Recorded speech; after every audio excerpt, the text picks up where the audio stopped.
Šiandien labai anksti pradėjau. Sveiki visi prisijungę prie Lietuvos kardiologų draugijos. Vėl sveikiname su jumis, vėl kviečiame mus stebėti. Pirmiausiai pristatysiu aš pati, esu gydytoja kardiologė, Lietuvos sveikatos mokslų universiteto profesorė Eglė Rumbinaitė.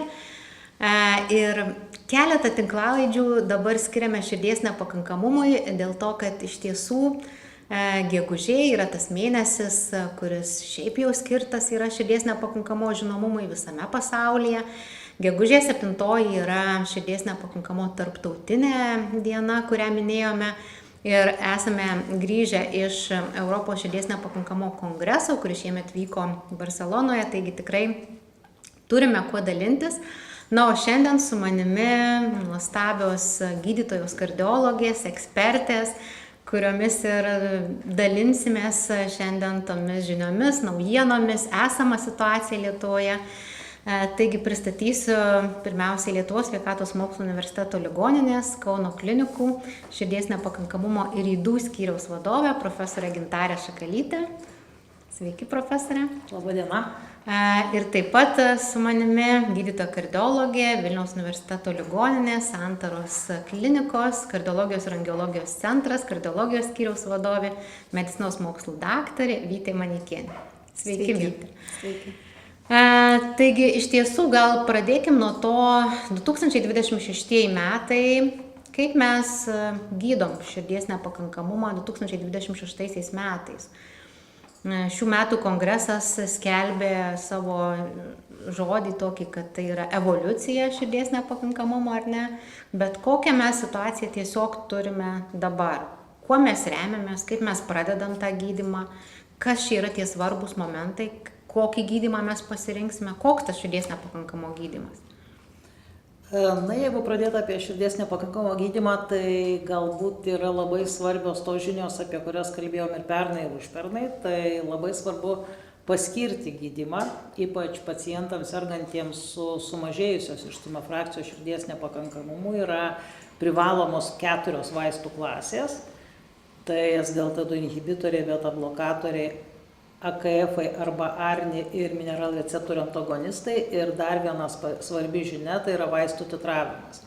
Jeigu SGLT2 inhibitoriams to nereikėtų, tai kitos 2 klasės, beta blokeriai ARNI yra būtini titruoti. Na, mineral receptorių antagonistai vėlgi yra galbūt stabilesni savo dozės pasirinkime, nebent yra priežastys, dėl ko mes tą dozę turėtume mažinti. Tai ta bazė, tie 4 vaistai, kurie yra privalomi, būtini paskirti, titruoti ir siekti klinikiniuose tyrimuose įrodytų dozių arba maksimalių toleruojamų vaistų dozių. Na, o apie naujienas, tai manau, kad kartais nauja yra pamiršta sena. Mes pamenam, kada turėjom širdies nepakankamų gydymui tik tai diuretikus ir širdį veikiančius glikozidus, tai širdį veikiantys glikozidai, na, nesu trenksmu, bet grįžta. Ir tiek gyvenimo kokybei, tiek gydymo testinumui, nepriklausomai nuo ritmo, galbūt dažniau esant aritmijai, dažnio kontroliai, bet ir esant sinusiniam ritmui, skirtini vaistai ir jų nereikėtų pamiršti, jeigu yra pacientas simptominis ir mes turime spręsti jo ir gyvenimo kokybės, ir kartais netgi ir gyvenimo trukmės problemas, nes, kaip žinia, buvo duomenys publikuoti tokie, kad nutraukus širdį veikiančius glikozidus, pacientų išgyvenamumas reikšmingai mažėjo. Tai kartais seni vaistai taip pat yra naudotini ir reikšmingi. Taip, ir čia iš tikrųjų reflektuojant į 2 tas svarbiausias mintis. Viena mintis, kad tiek Lietuvoje, tiek pasaulyje mes vis tiek per mažai paskiriam tų 4 grupių ir netgi žvelgiant į tuos pačius didžiausius randomizuotus tyrimus, kur kiekviena grupė ar net ten išanalizuota, kiek tų paskirimų yra, tai skaičiuojama, kad 80% kontingento turėtų gauti visą keturgubą terapiją ir neturėtų kontraindikacijų jiems. Tačiau toli gražu, dar tik tai apie net geriausiuose tyrimuose 50-60% imties jau gauna tą visą gydymą, kuris tiesiog yra saugantis gyvybę, ilginantis gyvenimą ir saugantis nuo hospitalizacijų širdies nepakankamumo, apie ką gal dar vis tiek šiek tiek pakalbėsim, tai viena. Tai kad paskirti turim, gal sakyčiau, jau dažniau atsimenam, nes mes visos esam aktyviai konsultuojančios ir visos matom, kiek ateina tų pacientų jau tikrai paskirtų. Tai tikrai jų padaugėjo, man atrodo, nebejotinai pasikeitė tai, kas buvo dar prieš porą metų ir kaip yra dabar. Bet dar vienas profesorės Gintarės akcentas, ką mes tikrai, man atrodo, dar nedarom taip, kaip reikia, tai yra titruoti. Titruoti ir dar kartą titruoti, nes mintis yra kokia, kurią mes tikrai norim, kad išgirstumėt. Jeigu mes nepasiekėm tikslinės dozės, ar ne, tai mes nepadarėm visko, ko galim. Nes yra įrodyta, kad konkrečios tikslinės dozės geriausiai tą gyvenimą mūsų prailgina, saugo nuo kardiovaskulinių įvykių, ar ne, nuo staigios širdinės mirties, mažina bendrąjį mirštamumą, mažina nepakankamo hospitalizacijas, bet jeigu mes netitruojam, tik paskiriam ir galvojam, kad jau viską padarėm, tai čia tikrai, tikrai nepadarėm to. Gal dar Vytė kažkokia refleksija iš šitą? Na taip, aš irgi norėčiau pasidžiaugti dabar, kad vienas dalykas jau tikriausiai mums dirbančiom stacionare tikrai labai akivaizdžiai matyti, jog jau pramušė mūsų mąstyme eigą STRONG-HF tyrimo rezultatai, kad bandykim paskirti greičiau visą tą gydymą. Jeigu anksčiau užsivesdavo mechanizmas, kad tu skiri vieną vaistą, jį titruoji, skiri kitus, dabar jau turėdami sunkų širdies nepakankamumo ligonį, mes jį apsižiūrėję, stabilizavę skyriuje, bandom išleisti su visų baziniu gydymu, reiškia su visais 4 vaistais, visais 4 stulpais, kad jau tas stalas stovėtų ant 4 kojų. Titravimas dėja nueina toliau jau į ambulatorinę tą grandį. Tai liūdniausias tikriausiai dalykas, kada tu surašai ir tą išrašą labai ten tvarkingai ir parašai, kad prašom ten didinti tą dozes. Na, šeimos gydytojai vis dėlto labai retai imasi to titravimo. Ir vėlgi tada visa našta ta ambulatorinės priežiūros gula ant kardiologų galvų. Labiau gal norėtųsi to antros eilės kardiologų įsitraukimo, kad jie drąsiau titruotų tuos vaistus ir pasižiūrėtų. Aišku, yra situacijų, ypač hipotoniškiem pacientam, kai tu negali, sakykime, to AKF ar arbų padidinti, bet tikrai neišnaudojam visų galimybių. Dar norėčiau pridėti, kad 4 grupės taip, bet jeigu pacientas jau gaudamas širdies nepakankamumo gydymą patenka su pablogėjusiu širdies nepakankamumu į stacionarą, tai turim ir 5 grupę vaistų, kuri turi pakankamai gerus įrodymus, 2 klasės rekomendacijas, tai yra guanilciklazės aktyvatoriai, vericikluatas konkrečiai, vaistas, kuris vėlgi veikdamas per visiškai kitokį mechanizmą tikrai turi gerą įtaką ir tikrai nepamirškim jo paskirti, vėlgi yra titruojamas. Dabar jau sumažintas tas titravimas per 2 žingsnius, bet labai retai mes sulaukiam pacientų grįžtančių ir net iš šeimos daktarų, kuriems surašė nurodymus, kad padidintų tą dozę. Tai čia tikrai dar yra ką veikti. Tai mūsų bendra žinutė būtų, kad labai svarbu ne tik paskirti, nes mes viską turim, visas galimybės turim, bet ir titruoti. Aš čia, man atrodo, praėjusią savaitę skaičiau tokį irgi vieno amerikiečio paciento žinutę, kad jisai negali įsigyti sakubitrilo valsartano dėl to, kad jam tai yra brangu, nes kaina yra keli šimtai dolerių už vieną preparatą, ar ne? Mes turim visas kompensacijos galimybės, mes tikrai galim kompensuoti, ar ne, visą širdies nepakankamų gydymą. Tai tiesiog reikia tuo pasinaudoti ir padaryti ne tik tai tą pirmą žingsnį paskirti, bet ir padaryti tą antrąjį žingsnį, kuris, irgi be galo svarbus. O toliau, aišku, kad širdies nepakankamo gydymas šiuolaikinis nėra apsiribojantis vien tik vaistais, ar ne? Bet kalbant apie vaistus, galbūt dar viena žinutė turėtų būti, kad ne tik tai mes turėtume titruoti tas 4 vaistų klases, bet ir nepasiduoti paciento norams nevartoti diuretiko. Nes labai dažna problema stacionare yra tai, kad pacientas, nepatogus vaistas. Jisai gal negali ilgam išeiti į miestą kartais, nors ne visada. Ir diuretikus arba nevartoja, arba susimažina dozę, arba vartoja kartą per savaitę ir mes jau turime kitą epizodą, vėl jisai stacionarizuojamas ir viena iš priežasčių yra diuretiko nevartojimas arba nepakankama dozė. Ir šiame kongrese galbūt buvo pristatytas Europoje naujiena, Amerikoje buvo, man teko matyti praeitų metų AHA kongrese, subkutaninis furazemidas yra kita forma, ir tokie prietaisai, panašiai kaip insulino pompos, ir pacientui keletą valandų iki 8-12 valandų yra palaipsniui švirkščiamas furozemidas ir jisai tą diurezę koreguojasi net ir namuose. Tai čia manau, kad dar viena tai toks priminimas arba akcentas, kad diuretikai neįeina į tas 4 vaistų klases, bet jie yra tokia kaip bazė, kur mes turime nenuimti to vaisto, paskirti, nes be diuretiko tie visi kiti vaistai nebus taip pat tokie efektyvūs, jeigu mes nepadarysim pirmo žingsnio ir pacientas bus hipervolemiškas ir skysčių sankopos, duos ir simptomus, ir prognozės blogėjimą, ir dalies vaistų titravimo negalėjimą titruoti tų vaistų iki maksimalių dozių.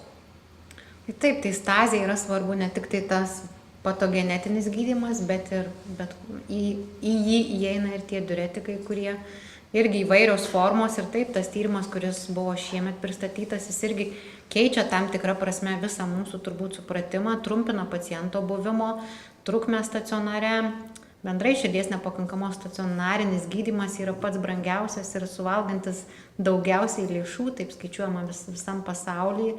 Kita vertus, iš paciento prognozės pusės, kad kiekviena stacionarizacija yra blogesnė prognozė ir labai gražiai yra paskaičiuota, kiek sutrumpėja gyvenimo trukmė po kiekvienos paciento stacionarizacijos. Tai vėlgi mūsų tas tikslas išlaikyti tą euvolemiją, mūsų visų ar ne specialistų, yra labai svarbus. Dar galvoju irgi apie Vytės žinutę, reflektuojant į tą laiko intervalą, gal mes irgi specialistam dar pabrėžtume, nes ir europiečiai ir amerikiečiai, jie kalba apie šiek tiek skirtingus laiko intervalus, bet iš principo nuo 6 savaičių iki 3 mėnesių amerikiečiai liberaliausi duoda tuos 3 mėnesius visai terapijai širdies nepakankamumo, bet iš tikrųjų esmė, kad mes greitai turim tą padaryti. Mes neturim labai daug laiko, kad čia startuosim 2 grupės, paskui dar ten pridėsim po 3 mėnesių dar vieną klasę, ar ne, paskui dar ne, mes šio laiko turim ganėtinai mažai ir turim, pakankamai greitai tą daryti. tą padaryti. Aš tik noriu pasakyti, kad aišku, yra truputėlį, gal ir gydytojams visada ir mums pačiom yra baimė paskirti visus vaistus, nes tu ne visada žinai, kokį tu gausi tą atsaką galų galiai iš kitų organų, iš inkstų, iš kepenų ir taip toliau. Tai čia šitoj vietoje, pacientai jau patekę į ligoninę, jie gal turi tą tokį menką privalumą, kad jie gali būti nukreipti į širdies nepakankamumo kabinetus, tą išplėstinį širdies nepakankamumo ambulatorinį konsultaciją, ar bent jau kardiologui širdies nepakankamumo specialistui galbūt pasiseks ir ten bus širdies nepakankamumo išmanioji slaugytoja, su kuria vis tiek tinklas jau yra pasėtas per visą Lietuvą. Gal jis nėra dar taip aktyviai dirbantis, bet yra rajonai, kurie be galo gerai dirba, yra tokių, kaip visada Lietuvoje, labiau užmirštesnių vietų, bet iš principo tai tikrai yra realu ir daug ką mes galim kartais net ir telefonu pareguliuoti. Galų gale galim turėti ryšį su šeimos gydytojais, kurie gali pasiskambinti ir pasižiūrėti tuos kraujo tyrimus, kurie labiausiai nurodo jau uždega tas vėliavėlės, kur turėtume reaguoti. Bet tas pacientas turėtų būti artimiau prižiūrimas, kaip sakyti. Ir dar vienas dalykas, gal ir patiems nereikėtų labai baimintis kai kurių skaičių. Nes tarkim, turėdami sistolinį spaudimą 100, kartais nekyla ranka rašyti didesnę vaisto dozę. Ir aš prisimenu jau tokį labai seną pasakymą konferencijų prieš gerą 10-metį, kada taip pat buvo kalbama apie vaistų titravimus ir sakė, tas 100 nėra blogai, jeigu pacientas sėdi, skaito laikraštį, jis jaučiasi gerai, tai galbūt ir 90 sistolinis spaudimas galėtų būti ta riba. Tai ta žinutė, ką jau ir Eglė sakė, nebijokim titruoti ir būtinai titruokime vaisto dozes. Jo, ir jeigu hipotenzija be simptomų, tai nėra svarbi. Taip, tikrai. Iš tikrųjų, daug svarbiau, kad tas pacientas gautų tą gydymą, o apie širdies nepakankamo kabinetus mes skirsim pažadam atskirą tinklalaidę. Ir ten tikrai kalbėsim apie tą tinklą, mes turim labai geras galimybės ir lyginant su kitom šalim, rūpintis tais pacientais, tik tai turim vėlgi suprasti, mes turim daugiau kaip 170 000 pacientų Lietuvoje, mes tikrai negalėsim visais jais pasirūpinti širdies nepakankamo kabinetuose, tai reiškia, kad kiekvienas, kuris prisiliečia prie to širdies nepakankamo paciento, tam atsakomybė savo dalį prisima, neša ir daro, ką gali geriausia. Dabar aš galvoju gal dar šiek tiek apie tą keliaujant link nemedikamentinio gydymo, kad irgi, suprastume visi vienodai, kad tų galimybių dar yra ir už to, kad širdies nepakankamo šiuolaikinis gydymas tai yra kompleksas, kad mes turim prietaisus, kad mes turim vožtuvų intervencijas, ir turim visas revaskulizacijos galimybės, intervencinės arba chirurginės, ir galiausiai turim galutinio širdies nepakankamo gydymo galimybės, kurios taip pat Lietuvoje 2 centruose, Kaune ir Vilniuje, puikiai pritaikomos. Tai visada labai tikriausiai man tai smagu ir išdidu, net ir nuvažiavus, sakykime, pasaulinio lygio kongresus, matyt, kad viskas mums aišku ir suprantama ir viskas pas mus yra daroma. Tai Lietuvos piliečiai tikrai turi tą laimę, valstybė tuo pasirūpina, tos visos procedūros yra kompensuojamos. Svarbiausias dalykas tikriausiai yra laiku patekti. Tai va čia tas svarbus yra bendradarbiavimas visų mūsų kardiologų tarpusavyje.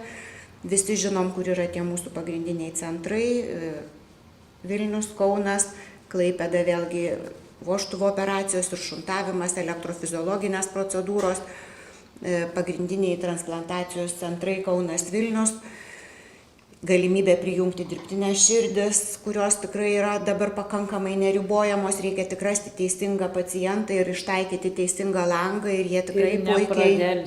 Taip, nepradelsti. Čia yra labai svarbu ir tos žinutės yra tikrai perduotos, kada jau reikėtų susirūpinti, tai yra tos grįžtančios hospitalizacijos, 1 ir daugiau per metus, tai yra mažėjanti fizinio krūvio tolerancija, 6 minučių testas, jį tikrai reikia prisiminti ir jį bet kur galim padaryti. Tai yra augantis BMP, tai yra paciento nebesugebėjimas išlaikyti jam paskirtą tą bazinį širdies nepakankamumo gydymą, nes ryškėja arba organų nepakankamumas, arba krenta spaudimas.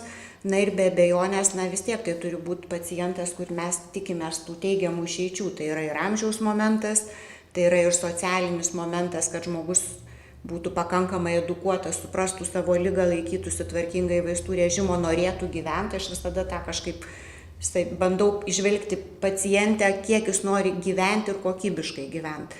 Šeimos palaikymas, kad būtų, nežinau, Gintarė, gal kažką dar pridėti. Tai labai pritariu šio mintim ir šiandien toks sutapimas, nes mes šiandien ryte taip pat kalbėjom apie širdies nepakankamumą, nes vizitavom vieną iš Kauno ligoninių ir kalbėjom, kaip galim bendradarbiauti ir kaip tik buvo ir Eglė, ir profesorė Diana.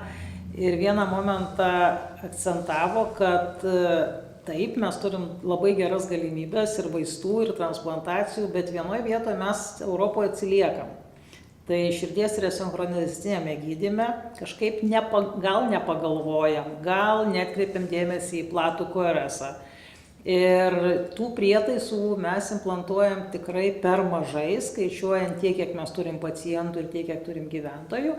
Tai galbūt dar viena tokia žinutė iš šio ryto mūsų diskusijos, kuri buvo vėlgi apie širdies nepakankamumą ir mediciną, kad įtarę, kad pacientas galėtų pagerėti implantavus resinchronistinį prietaisą, tarkim, esant plačiam QRS-ui, visada pagalvokim, kad ten gal vaistų ne visada užteks. Ir jeigu turite platų QRS-ą, pasitarkit su tų centrų kardiologais, elektrofiziologais, tai yra vėlgi tie patys centrai, Kaunas, Vilnius, Klaipėda. Ir tas galimybės mes tikrai turime ir man atrodo, kad mes jas nepakankamai išnaudojame. Taip, iš tikrųjų, aš į abiejų mintis galiu reflektuoti. Įvytęs, kad vėlgi Jungtinių Amerikos valstijų kardiologai, jie turi auksinio lango, tokią net dokumentą, prašė, kad tas auksinis langas, kada geriausia nei per anksti nukreipti tuos sunkiausius pacientus, nei per vėlai, nes jeigu mes nukreipiam, kada yra širdinė kacheksija, kada yra kitų organų jau galutinė pažaida, mes negalim tikėtis gerų situacijų net ir po širdies transplantacijos arba po kairį skilvelį pavaduojančio prietaiso implantavimo, nes mes tiesiog pralaukiam tą gerąjį laiką. Tai čia labai svarbi žinia ir vėlgi visas pasaulis šiandien, kad pas mus čia yra problema visur, ta pati problema to savalaikio nukreipimo į tuos jau transplantologijos centrus, čia kalbam, tai jau Lietuva, čia būtų Kaunas, Vilnius. Vėlgi mes viską skaičiuojam, natūralu, visi skaičiuoja, ar ne? Skaičiuojam, kiek stentų implantuojam, pirmaujam praktiškai ten. Nelabai turbūt čia tokia irgi džiuginanti dalis, bet vėlgi žiūrint į tuos širdies nepakankamumo pacientus, tikrai šitai ir sinchronizuojantis gydymas buvo ta terapija, kuri kai atėjo, ji pakeitė daugelį dalykų. Tai reiškia, kad ne visiems, bet atrinktiems širdies nepakankamo pacientams tai iš tiesų gydymas, kuris ilgina gyvenimą, kuris gerina kairio skilvelio funkciją, ar ne, funkcinį pajėgumą, mažina hospitalizacijas, daro visą tai, ko mes iš principo norime ir kad atrinktiem pacientam tai yra tiesiog puikus gydymo metodas. Tai kaip profesorius Liušeris sako, visiems personalizuotas gydymas, parinkim geriausią gydymą tam geriausiam kandidatui. Dar vis tiek galvoju, gal kažkiek grįžkim prie to nepakankamo, kuris yra su išsaugota išstumio frakcija, ar ne? Kur anksčiau mes lyg galvodavom, kad čia gal nesvarbus tie pacientai, bet turbūt tas vertė mums galvoti, kad mes tų gydymo realių galimybių turėjom ganėtinai mažai, ypatingai įrodymų, kas liečia širdies nepakankamumą, turėjom mažai. Dabar turim įrodymus, įrodymų auga. Turbūt dar ir tas lemia, kad visgi tai yra tas fenotipas, kurio labiausiai daugėja. Daugėja tų pacientų, kurie serga išsaugotos išstumio frakcijos širdies nepakankamumu. Tai koks šiuolaikinis šitokio paciento gydymas? Gal Vytė pirmiausiai?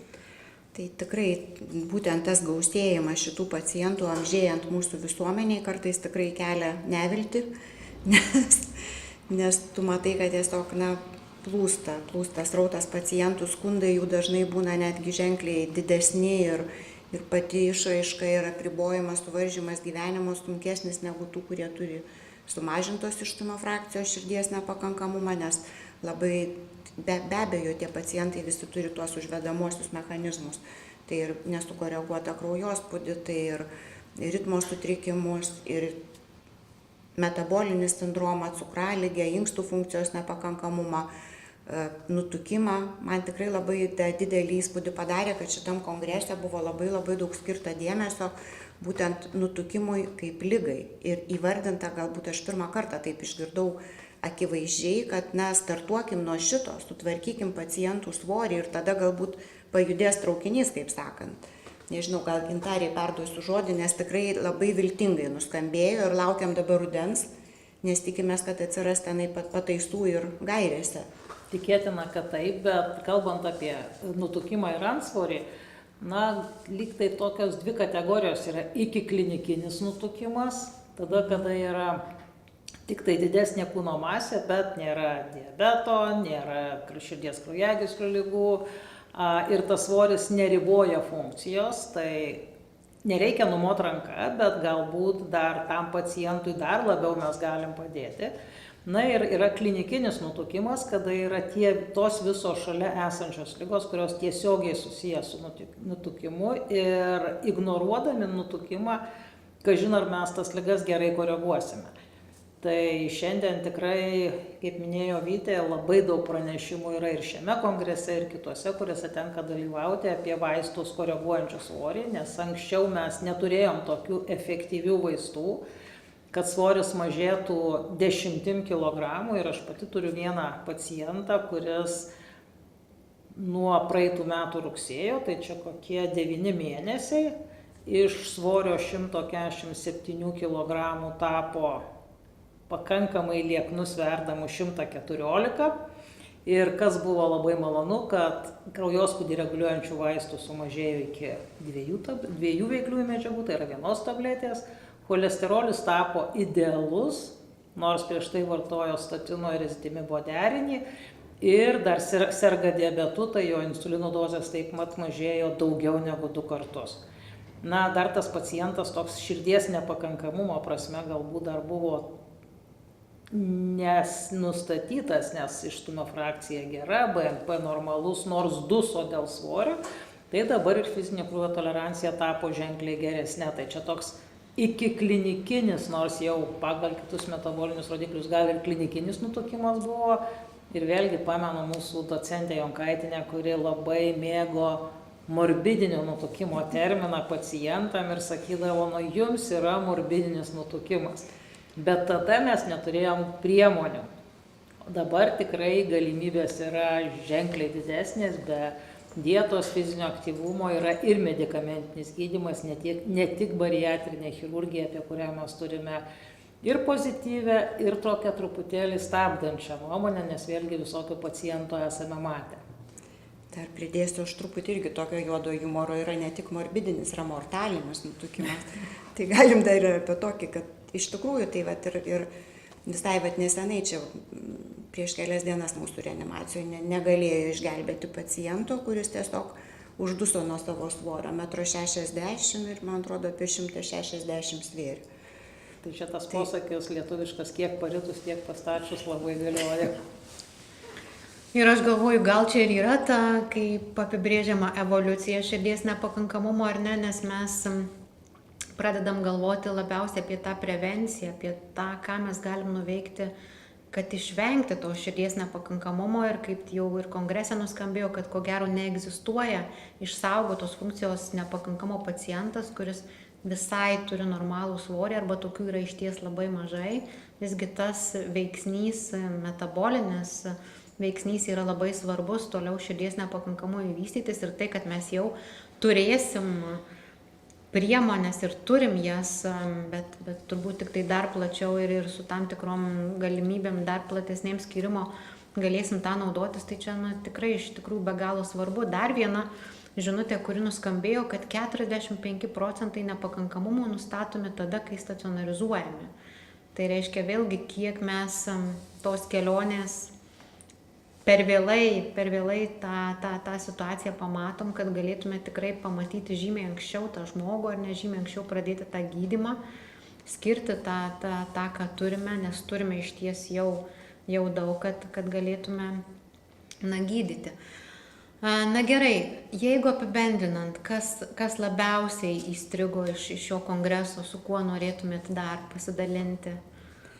Na, labai daug tikriausiai buvo dėmesio skirta dirbtiniam intelektui, aukštosiom technologijom, kurios turėtų padėti, nors be abejonės mes visi suprantam, kad gyvo žmogaus, gyvo daktaro tikriausiai niekas nepakeis. Tas dirbtinis intelektas gal vėlgi daugiau būtų naudingas tada, kai yra milžiniškos auditorijos, didžiulės visuomenės. Mūsų ta Lietuva paėmus bendrai yra maža, bet tikrai nėra ir pas mus lengva pacientui patekti pas kardiologą, sakykime, dabar dėl Eglės to pasakymo, kad hospitalizuojamas, tai vis tiek pas mus dabar uždėtas labai stiprus tas saugiklis, tas anti-ProBNP, kurį gali padaryti šeimos gydytojai ir tikrai reiktų orientuotis, kad stengtis, vis tiek tie ryšiai yra kažkokie, jeigu nėra ten tiesioginio talonėlio, kur tu gali užregistruoti, yra telefonas, kuriuo tu gali paskambinti ir jeigu tas anti-ProBNP 2000 ir daugiau, vis tiek reikia stengtis tą pacientą jau greičiau nugabenti iki kardiologo kabineto. Tai iš tų tokių naujovių mums ten padarė tikrai įspūdį vienas tyrimas, kurį pristatė, aš tik nebeatsimenu, kuri šalis šiandien pristatė. Vokiečiai buvo. Vokiečiai, tikrai vokiečiai. Reiškia, kad širdies nepakankamumą greičiausiai ir tiksliausiai galima nustatyti pagal žmogaus balso tembro pasikeitimus. Taip, pagal matyti duslumo kažkokį ar tiesiog pagal balso tembrą. Bet pacientai, kurie atsigula į stacionarą, tikrai jie kalba truputį kitaip. Šiek tiek prikimę, dusdami truputėlį, tikrai tas jaučiasi. Bet kalbant apie tą tyrimą, tai balsas turėjo įtakos, bet jeigu sudėti balsą ir svorio dinamiką, tai 98% buvo galima numatyti paciento hospitalizaciją nieko nedarant per artimiausią mėnesį. Tai jeigu tos pacientus iš karto mes žinotume, kad jie tokie yra, galų gale žmonės patys galbūt tą programėlę galėtų naudotis ir anksčiau paskambinti šeimos gydytojui arba kardiologui, gal vėlgi mūsų skyriai truputėlį būtų laisvesni. Taip, iš tikrųjų labai įdomu. Man dar įstrigo iš diagnostikos tos kelios žinutės, kad anksčiau mes kalbėjom, kad kaip geriausiai tą kairį skilvelį, dešinį skilvelį įvertinti ir sakydamom, kad echokardiografinis deformavimos įvertinimas čia jau yra mūsų tai, ką mes geriausiai galim padaryti, tai jau šiais metais daugiausiai buvo kalbama apie tai, kad magnetinio rezonanso tyrimo metu vertinama deformacija tiek kairio prieširdžio, tiek dešinio skilvelio laisvosios sienelės, kad čia jau yra tie metodai, link kurių mes eisim ir kad čia yra įdomu, o dar ten, kad robotai echoskopuos, tai irgi dar įdomiau, kaip ten kas atrodys. Tai iš tiesų, tikrai tų žinučių yra, gal dar profesorė Gintarė. Taip, tos žinutės yra viltingos, įdomios, bet aš vis tiek sakyčiau, kad gal jeigu pacientas dūsta, jam patinsta kojos, jisai turi nekoreguojamą arterinę hipertenziją ir kartojasi ritmo sutrikimai, nepamirškim ištirti natriuretinius peptidus ir pagalvoti apie širdies nepakankamą kuo anksčiau. Aišku, galime siūsti ir magnetinio rezonanso tyrimui, bet gal natriuretiniai peptidai yra labiau prieinama ir pigiau ir tikrai mums labai padėtų, ypač tai, kad mes tas Lietuvoje galimybės tikrai puikias turime. Aš gal labai vieną trumpą dar momentą, nes suprantu, kad jau mes artėjame link pabaigos. Tai dabar, jeigu mes pradėję gydyti tą pacientą, gavom labai gerą rezultatą ir jisai sako, valio, aš jaučiuosi sveikas. Tai kam čia, daktarė, man gerti tas 9 ar 10 tablečių? Tai vis tik tai turėkime atsargumo, nenutraukime vaistų, buvo skirtos irgi atskiros sesijos šitam dalykui, atskirai tai formai gydymo fone pagerėjusios ištumo frakcijos širdies nepakankamumo gydymui, labai atsargiai reikėtų. Aišku, yra situacijos priklausomai nuo priežasties, galbūt aritmogeninė kardiopatija, kai tu sutvarkai ritmą ir tu matai, kad po kelių mėnesių ta širdis atgauna viską. Formą, jėgą, ritmas nebetrinka, galbūt ir galim palaipsniui po truputėlį, arba kažkoks miokarditas, kuris pasveiko be jokių liekamųjų žymių. Bet šiaip tikrai labai reikėtų atsargiai nutraukinėti. Nebent turėsime normalius natriuretinius peptidus, normalią echo funkciją, idealų kraujo spaudimą, tada galbūt, bet tokių idealių atvejų yra pavieniai. Jie rekomenduoja vis tik tai pastebėti pusmetį, kartais metus, jeigu tie pakitimai grįžtamieji, tas reverse remodelingas yra stabilus, tada tikrai galbūt yra ir drąsiau. Žodžiu, tikrai neskubėkim. Skubėkim paskirti, bet neskubėkim nutraukti. Net negalvokim apie nutraukimą. Nes greičiausiai tai yra viso gyvenimo terapija ir širdies nepakankama asmeninė yra sloga.